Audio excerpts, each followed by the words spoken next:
Nous y voilà. Il vous faut un minimum de connaissances pour communiquer avec les populations. Je vous ai préparé un petit carnet. Un aide-mémoire.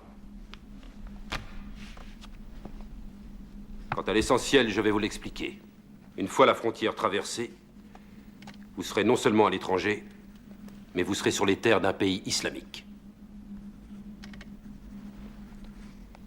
L'islam, c'est pas simplement une autre religion. C'est une autre conception de la vie, un univers complètement différent, avec ses lois internes. Fondamentales. Un bon musulman n'a pas peur de mourir au combat. Au contraire même, c'est une fierté de mourir en combattant des infidèles. Ils sont impurs. Pour eux, nous sommes ces infidèles. Un musulman qui meurt au combat va directement au paradis.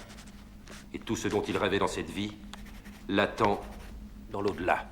Les belles jeunes filles encore vierges, les gouris. En terre d'islam, la place de la femme est particulière. C'est un sujet tabou. Il y a un endroit sacré pour les musulmans, c'est leur maison, haram. Le mot haram chez nous se dit péché. Mais sa signification exacte veut dire qu'on n'a pas le droit, absolument interdit, dévisager une femme musulmane, haram. Tout ce qui concerne l'amour et la sexualité, haram. Haram de faire à un musulman les gestes vulgaires auxquels vous êtes tellement habitués.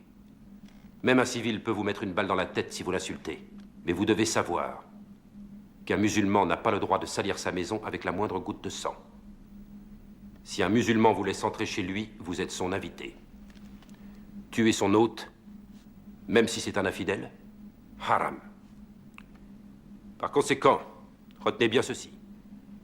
Si par hasard un musulman vous invite chez lui, vous êtes à l'abri du danger. Mais une fois que vous êtes sorti de chez lui, soyez sur vos gardes. La personne qui vous a servi du thé dans sa maison il y a 5 minutes peut vous planter un couteau dans le dos.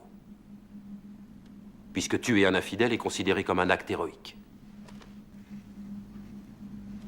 Pour eux, c'est faire un pas vers le paradis. Vous avez bien écouté ce que j'ai dit, soldat?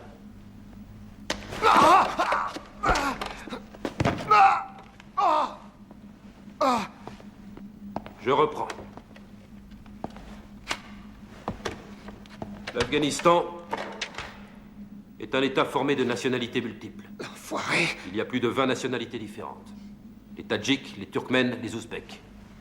Le long de la frontière avec le Pakistan, il y a les Pashtuns, et plus à l'ouest, les Khazars et les Mongols.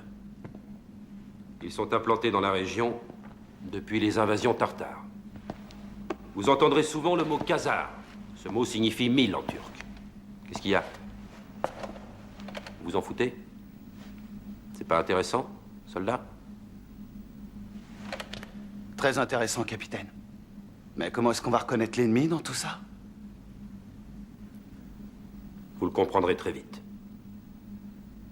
Dans toute l'histoire, il n'y a eu aucune armée capable d'envahir l'Afghanistan. Vous avez d'autres questions?